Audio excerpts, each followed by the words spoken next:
अस्सलामुअलैकुम, आप देख रहे हैं डॉन न्यूज़ में का मेज़बान अब्दुल गफ्फार पुनाब रिप्ले के एक और एपिसोड के साथ। पाकिस्तान हॉकी के लिए एक बहुत ही कह सकते हैं दुख भरा दिन, क्योंकि कल पाकिस्तान की टीम सिर्फ दूसरी मरतबा 4 मरतबा का आलमी चैम्पियन है पाकिस्तान, 3 मरतबा का ओलंपिक चैम्पियन, 3 मरतबा का चैम्पियंस ट्रॉफी चैम्पियन।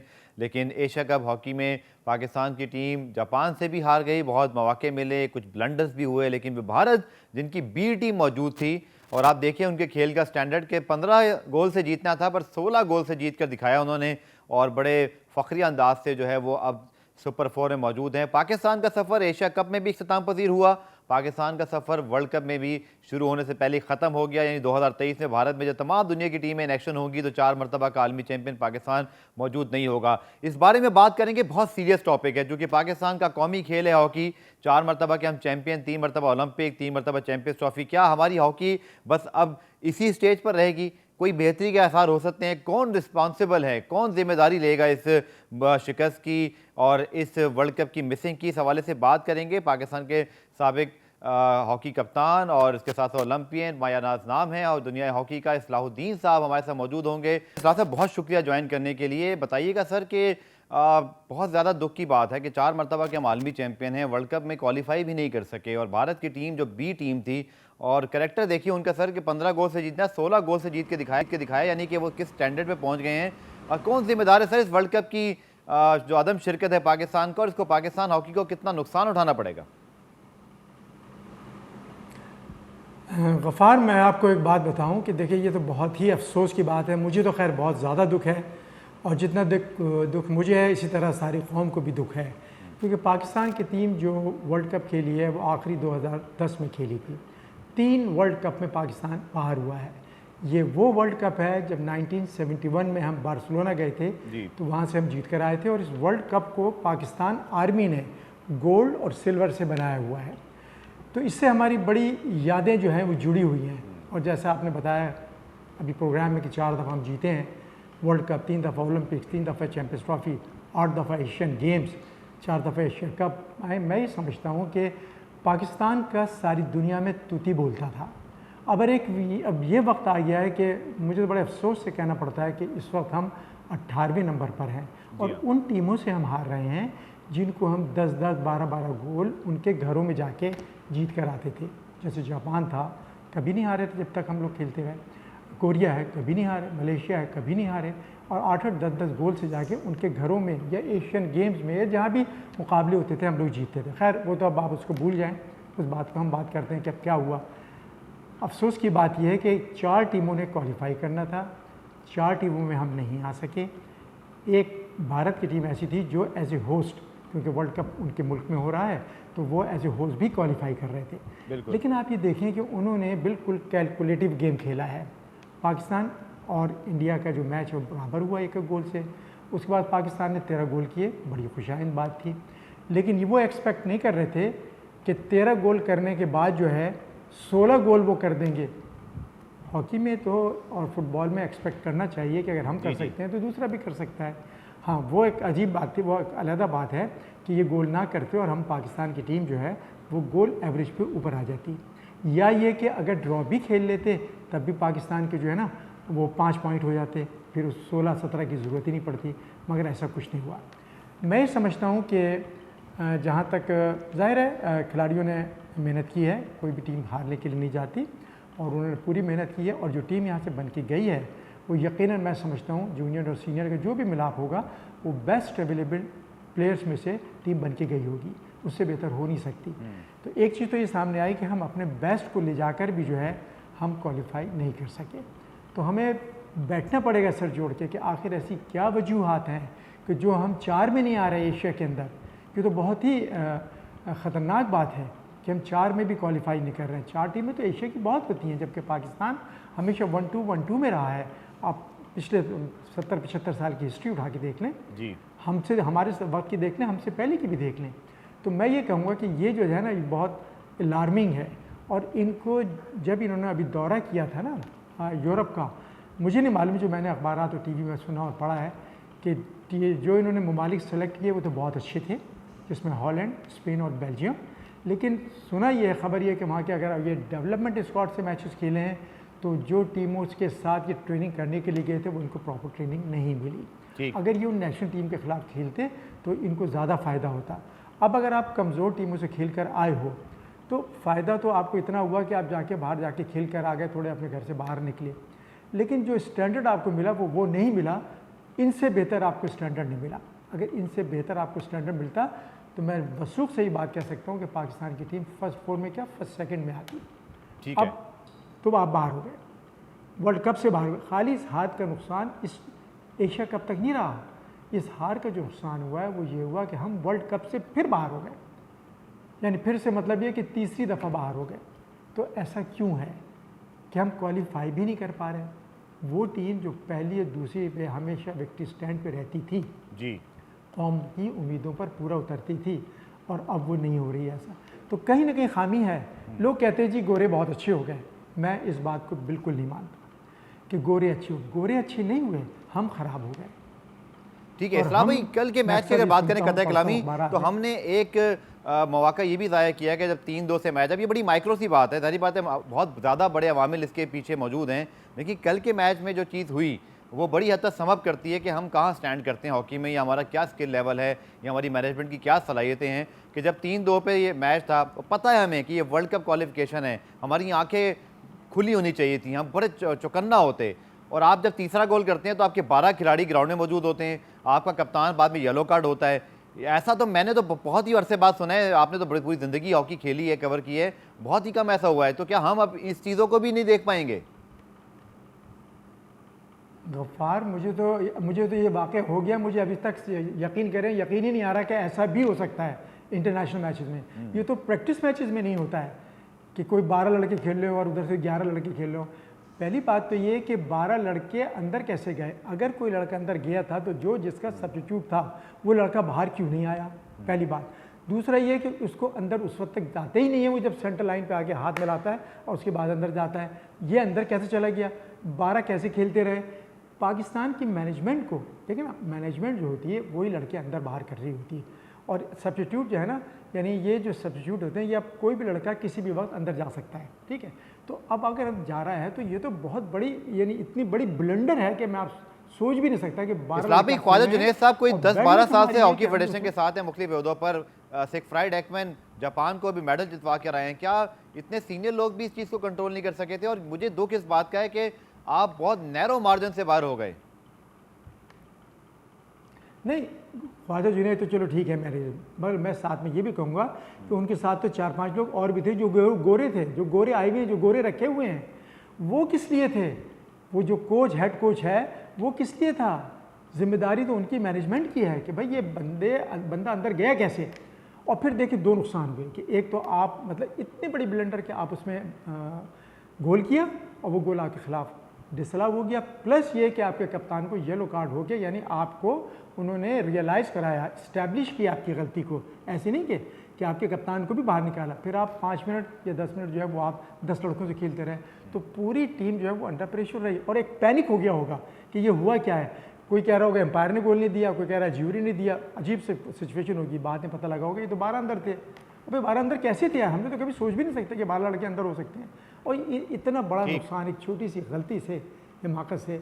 वैसे मैं आपको आपस की बात बताऊं, मैं कभी भी, मेरी ज़ाती राय है कि मैं गोरे कोचों के कभी भी फेवर में नहीं रहा।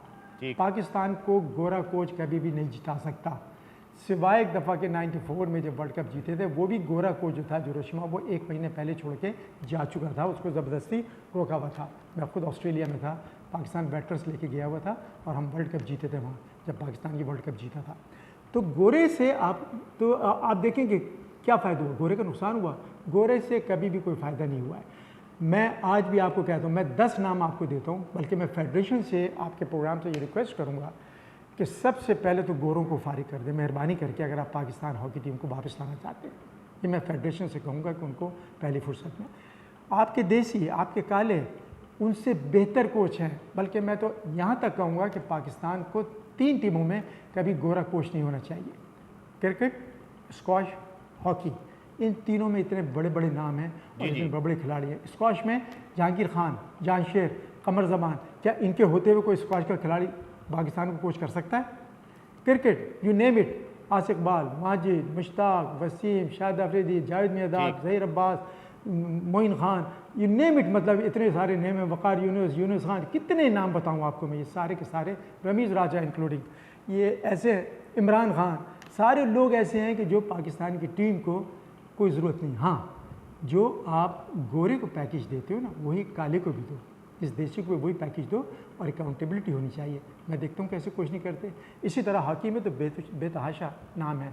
मैं 10 नाम आपको देने को तैयार हूँ ऐसे, क्योंकि मैं 10 नाम दूंगा कि वो 10 नाम ठीक है। सलामी, मुझे ब्रेक प्रोग्राम में शामिल करना है। ब्रेक से वापस आकर मैं आपकी करें। बात यहीं से कंटिन्यू भी करूँ। कुछ और सवाल हैं कि फिर रिस्पॉन्सिबल कौन है? हॉकी फेडरेशन में भी तो लोग दूसरी मरतबा आए हुए हैं, इससे पहले भी मौजूद थे, तो क्या रिस्पॉन्सिबिलिटी उनकी नहीं है? क्या फेडरेशन में तब्दीली नहीं होनी चाहिए? बात करेंगे शॉर्ट कमर्शियल ब्रेक के बाद। प्रोग्राम रिप्ले में खुशामदीद। सलाउद्दीन साहब के साथ बात करें। सलाह साहब, प्लीज़ मुझे बताइएगा, कौम भी जानना चाहती है कि ये सारे जो हॉकी फेडरेशन के मामला हैं, अरसा दराज से ओलंपियंस ही चला रहे हैं हॉकी के। आसिफ बाजवा साहब दूसरी मरतबा आए हैं, राना मुजाहिद इससे पहले थे, मीर जफर जमाली साहब रहे। तो सर ऐसा तो नहीं कि हॉकी प्लेयर्स को मौका नहीं मिला, अब भी आसिफ बाजवा साहब मौजूद हैं, क्या कोई रिस्पॉन्सिबिलिटी नहीं बनती कि हॉकी फेडरेशन की? कोई इस्तीफा नहीं आएगा? क्रिकेट में तो आपको पता है, हॉकी अगर वर्ल्ड कप से टीम बाहर हुई होती है तो इस वक्त तो मुजाहरे शुरू हो गए होते, या बहुत कुछ जो है वो बयानात आ चुके होते। मुझे लगता है हॉकी के से कौम ने भी आंखें फेर ली हैं, कोई किसी किस्म का रिएक्शन नहीं है सिवाय हॉकी के प्लेयर्स का, जैसे कि आप मौजूद हैं, या जो मीडिया वाले जो इनको समझते हैं। मुझे तो आम आदमी का कोई इंटरेस्ट भी दिखाई नहीं देता। देखिए, बात ये होती है कि जब आप मुल्क और कौम के लिए लॉरस लाते हैं ना, तो सारी कौम आपको कंधों पे उठा के ले जाती है। जब आप उनकी एक्सपेक्टेशंस पर पूरा उतरेंगे तो कौम खुश होती है और आपकी तमाम बातें जो है वो मानती है। जब आप हार जाएं और हार में ऐसी हार हो जो वो एक्सपेक्ट ही ना कर रहे हो, तो फिर ज़ाहिर कौम को भी उसी तरह का दुख होता है और फिर लोगों में इंटरेस्ट कम से कम होता चला जाता है। बहुत सारी वजूहत हैं, क्योंकि मैं समझता हूँ कि इसके जो ज़्यादातर वजूहत जो है वो फेडरेशन ज़्यादा बता सकती है, जिनके आपने नाम लिए हैं। वो लोग अगर आप उनको लेंगे लाइन पे तो ज़्यादा बेहतर बताएंगे क्या मुश्किलात हैं, क्या परेशानियाँ क्या हैं। लेकिन एक बात मैं यहाँ इस मौके पर ज़रूर बताऊँगा कि जब मैं मैनेजर कोच था, मैं समझता हूँ कि मैंने ब्रिगेडियर आतिफ के बाद, अल्लाह ताला उनकी मग़फ़िरत करे, मैंने काफ़ी टीम को मैनेज किया है। तो हम फाइनल भी खेले, हम जीते भी हैं, एशियंस गेम भी जीते, चैम्पियंस ट्रॉफी भी, BMW भी, इंदिरा गांधी भी, एशिया कप भी, वर्ल्ड कप हम फाइनल हार गए थे, ओलंपिक्स के हम लास्ट आखिरी मेडल जो जीता हुआ तीसरे पे हम लोग जीते थे। तो जब हम तीसरे पोजीशन पे हम आए और मेडल लेकर वापस आ रहे थे, तो मैंने प्रेस में यही कहा था, मैंने कहने कि जी कौन जिम्मेदार है? मैंने कहा देखें जी, बात यह है कि जब मैं होता हूँ तो मैं तो हार की जिम्मेदारी अपने ऊपर लेता हूँ कि जाहिर है मैं मैनेजर कोच था, मैं जिम्मेदार हूँ। लेकिन आप कौन जिम्मेदार है? सलाह भाई, कोई इस्तीफा नहीं आएगा, कोई चेंजेस नहीं होंगी, फेडरेशन जिम्मेदार नहीं है सर? मैं आपको बता, और जब टीम जीत जाती थी तो फिर मैं सारा क्रेडिट लड़कों को देता था। ये मैं आपको अपना बता रहा हूँ। मैं ये कहूँगा कि जिस दौर में और जो लोग होते हैं उनको ये जिम्मेदारी लेनी चाहिए, टीम मैनेजमेंट को भी जिम्मेदारी लेनी चाहिए, फेडरेशन को भी जिम्मेदारी लेनी चाहिए और बताना चाहिए क्या क्या खामियाँ थी, क्या क्या मुश्किलात थी, क्या क्या दुश्वारियाँ थीं, ज़रूर बताना चाहिए। लेकिन इसका ज़्यादातर जवाब जो है वो दे सकते हैं कि क्या हुआ और क्यों हुआ। लेकिन मैं ये समझता हूँ कि जो उस वक्त लोग होते हैं, जिम्मेदारी उन्हीं की बनती है, जीत का क्रेडिट भी उनको मिलना चाहिए। अगर कोई इस तरह की बात होती है तो फिर ज़्यादा बेहतर पोजीशन में वो लोग होते हैं कि उनसे पूछा जाए कि भाई आप बताइए क्या हुआ। सलाह भाई, आखिरी सवाल, फेडरेशन में क्या तब्दीली होनी चाहिए, टीम मैनेजमेंट में तब्दीली होनी चाहिए, वे फॉरवर्ड क्या है सर? मैं तो ये समझता हूँ कि जिन लोगों ने बनाया है वही ज़्यादा बेहतर बता सकते हैं कि होनी चाहिए या नहीं होनी चाहिए, क्योंकि मैं ना तब्दील कर सकता हूँ ना किसी को ला सकता हूँ, सीधी सी बात है। आपने मुझसे खेल की और टेक्निकल बातें की, वो आप जितनी चाहे करें, मैं उसका जवाब देने को तैयार हूँ। किसको आना चाहिए किसको नहीं आना चाहिए, क्योंकि मेरी उसके अंदर कोई से है ही नहीं, तो ऐसी बात करने का कोई फ़ायदा नहीं। देखिए सलाह भाई, आप माशाल्लाह बड़ा नाम है, आपका तजर्बा है, आपके ख्याल में क्या डिलीवर कर सकते हैं फेडरेशन वाले लोग, मौजूदा फेडरेशन? देखिए, अब जिस जगह पे हम खड़े हुए हैं ना, इसमें तो सबसे पहले आप टीम बनाएं। टीम जब तक आप नहीं बनेगी, और मैं आपसे फिर कहूँगा कि आप मेरिट को फॉलो करें। जब तक आप ऊपर से लेके नीचे तक जब तक आप मेरिट को फॉलो नहीं करेंगे, आपको मुश्किलात पेश आएंगी। जो फाइनेंशियल प्रॉब्लम है, जो भी प्रॉब्लम्स है, वो अपनी जगह पे अलहदा हैं, फेडरेशन को जो होती हैं, जो हम पढ़ते हैं देखते हैं। लेकिन बात सारी ये है कि तमाम बातों के बावजूद भी आपने एक टीम तो बनानी होती है ना, वो टीम आपकी ऐसी जानी चाहिए जिससे आप खुद मुतमईन हो, बनाने वाले मुतमईन हो, खेलने वाले मुतमईन हो कि हाँ जी टीम इससे बेहतर नहीं हो सकती थी। मैं अभी भी समझता हूँ कि जो टीम गई है इससे बेहतर वो नहीं बना सकते होंगे जो गई है, लेकिन अब अगर वो उन्होंने कोशिश भी की, अगर वो नहीं जीत सके तो फिर उनसे पूछा जाए ना। हाँ, एक बात और कि मैं अक्सर ये सुनता हूँ जब टीम जा रही होती थी तो वो कहते हैं कि जी हमारे सामने कुछ कमज़ोरियाँ आई थी वो हमने दूर कर ली हैं। फिर जब वहाँ से वापस आते हैं तो फिर कहते हैं कि कुछ कमज़ोरियाँ आई थी वो हम दूर करेंगे। फिर जब जा रहे होते हैं कहते हैं हम कमज़ोरियाँ दूर कर लेते हैं। मुझे आज तक ये समझ में नहीं आई कि ऐसी वो कौन सी कमज़ोरी होती है जो ये बताते हुए शर्माते हैं। एक तो कमज़ोरी उस लड़के को भी बतानी चाहिए इंडिविजुअल को कि आप में ये कमज़ोरी है, आप इसको दूर करके आओगे, अगले सिलेक्शन में टीम में होगे। अगर आप नहीं करोगे तो इस्लामी वाकई कमी है। आखिर में गवर्नमेंट से आप कुछ कहना चाहेंगे, चूंकि सेंट्रल कॉन्ट्रैक्ट 50,000 हमारा हाईएस्ट है, बिल्कुल कोई पैसे नहीं है जो खिलाड़ी को दिए जाएं, बहुत मुश्किल फाइनेंशियल हालात हैं। गवर्नमेंट से आपकी कोई अपील होगी इस हॉकी के ऊपर तवज्जो देने के हवाले से, क्या बेहतर किया जा सकता है? चूंकि आपके दौर में या जो अब कुछ हो रहा है बहुत फ़र्क है, नौकरियां नहीं है सब खिलाड़ियों के पास। देखें, सबसे पहली बात तो ये कि बगैर पैसे के कोई चीज़ नहीं होती। फेडरेशन के पास इतना पैसा होना चाहिए, चाहे वो सरकार दे चाहे वो अपने तरीके से फंड जनरेट करें, उनके पास इतना पैसा होना चाहिए कि किसी की मोहताजी नहीं होनी चाहिए, नंबर 1। नंबर 2 ये कि जो डिपार्टमेंट्स की जैसे जो एक इंसेंटिव होता था खिलाड़ियों के लिए, डिपार्टमेंट्स ख़त्म हो गए हैं। सरकार को चाहिए कि उस तरफ की तवज्जो दे कि जिन उनका इंसेंटिव इस वक्त लड़कों के पास कुछ भी नहीं है, वो जीत कर आते हैं तो कुछ मिलता है, तो जीत तो अभी बहुत दूर की बात है। आप उन बच्चों को इंसेंटिव दें, चाहे मॉनिटरी इंसेंटिव होना चाहिए, उनके पास उनको पैसे भी हैंडसम मिलने चाहिए, उनको जॉब भी अच्छी मिलनी चाहिए ताकि वो तमाम चीज़ों से मुबर्रा होकर जो है वो पाकिस्तान की खिदमत कर सके। चलिए, आपका बहुत शुक्रिया सलाह साहब, और उम्मीद करते हैं, लेकिन तो गवर्नमेंट का भी कोई इंटरेस्ट नजर नहीं आता, और लगता यही है कि शायद जो सियासी मामलात हैं, हॉकी वर्ल्ड कप से बाहर होने की खबरों में कहीं गुम हो गई। पुराने में ब्रेक शामिल करते हैं, ब्रेक से वापस आकर कुछ यूएस क्रिकेट के हवाले से बात करेंगे, हमारे साथ रहिएगा।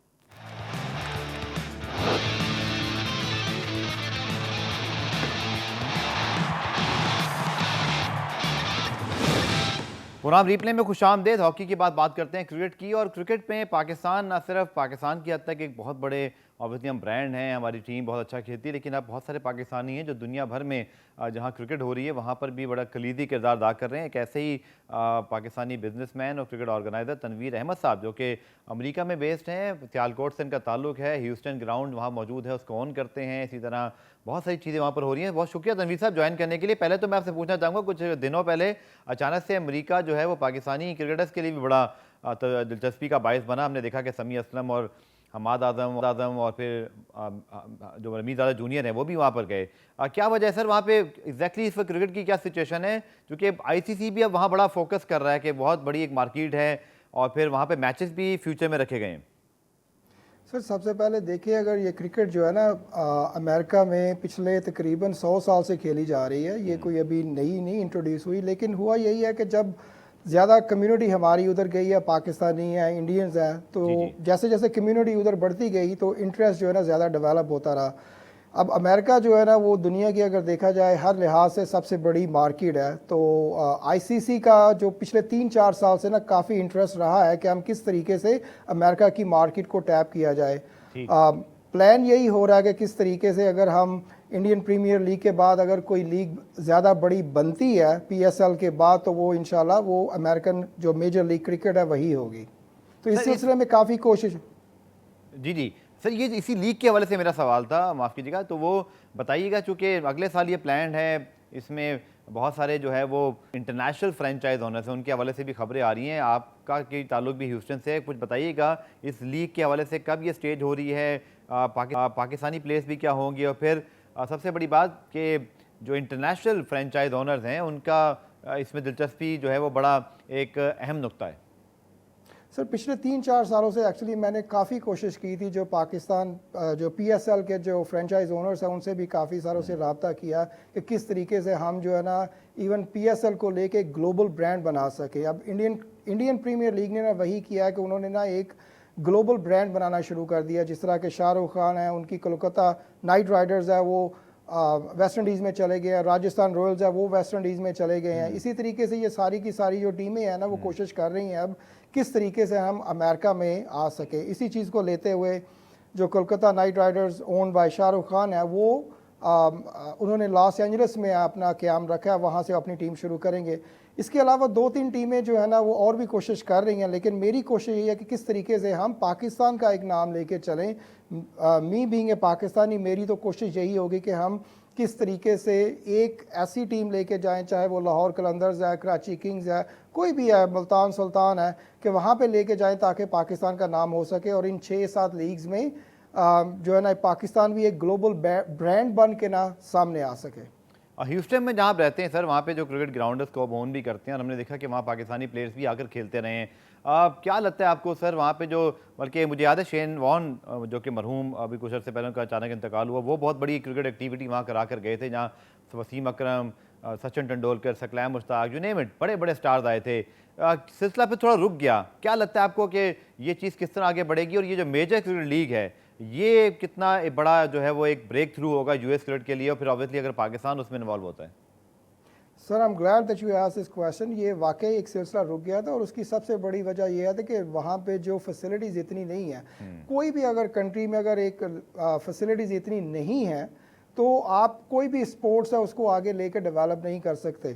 3 साल पहले जो बेड़ा मैंने उठाया तो उसमें यही किया कि 86 एकड़्स एक लैंड का पीस पार्सल लेके उसमें 6 फील्ड जो है ना एकदम बना दिए, तो वो सारी नेचुरल टर्फ है। तो जो अमेरिका में जो क्रिकेट होती थी वो बेसिकली नीचे से सीमेंट डाल के ऊपर कारपेट से खेली जा रही थी। आईसीसी ने भी इस चीज़ का नोटिस नहीं लिया कि हम उस कंट्री में क्यों डेवलप करें जहाँ पे कोई इतना इंटरेस्ट नहीं है कि उसको नेचुरल टर्फ पे खेला जा सके।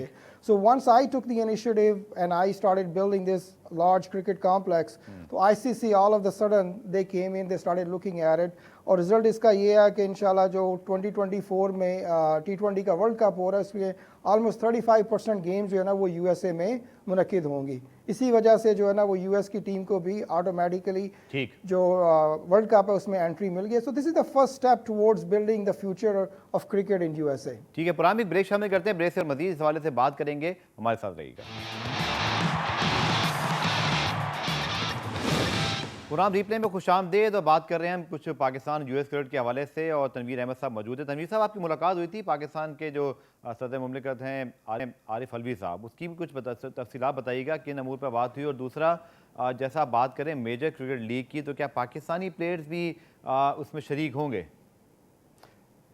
जी बिल्कुल। जब मेरी प्रेसिडेंट अलवी साहब से लास्ट ईयर मुलाकात हुई थी तो प्लान यही था कि किस तरीके से हम जो है ना पाकिस्तान को लेके जो बच्चे हैं उनको लेकर अंडर 19 क्रिकेट स्पेशली जो है उनको लेके अमेरिका में उनको एक चांस दिया जाए ताकि उनकी भी एक डेवलपमेंट हो, और साथ ही साथ जो यूएस में जो बच्चे जो इनको हम ग्रास रूट लेवल से ट्रेन कर रहे हैं उनके साथ एक ऐसी जो है ना हम आहंगी जिसको लेके हम एक सॉफ्ट इमेजिंग भी बिल्ड कर सके। जिस अभी जो बड़े बड़े नाम हैं, माइक्रोसॉफ्ट के सीईओ हैं, एडोबी के हैं, वो इस मेजर लीग में जुड़ गए हैं, तो इसको लेके हम इस तरीके से भी कर सकते हैं कि ये एक ना सिर्फ कि हम प्लेयर्स लेके पाकिस्तान से बाहर जा सकते हैं, उसमें हम एक्सपोर्ट जो प्लेयर्स का जो सामान है वो भी कर सकते हैं। So my wishful thinking is कि किस तरीके से हम ये जो आईटी वाले इन्वॉल्व हुए हैं उनको लेके पाकिस्तान आया जाए, पाकिस्तान का एक नया इमेज बिल्ड किया जाए।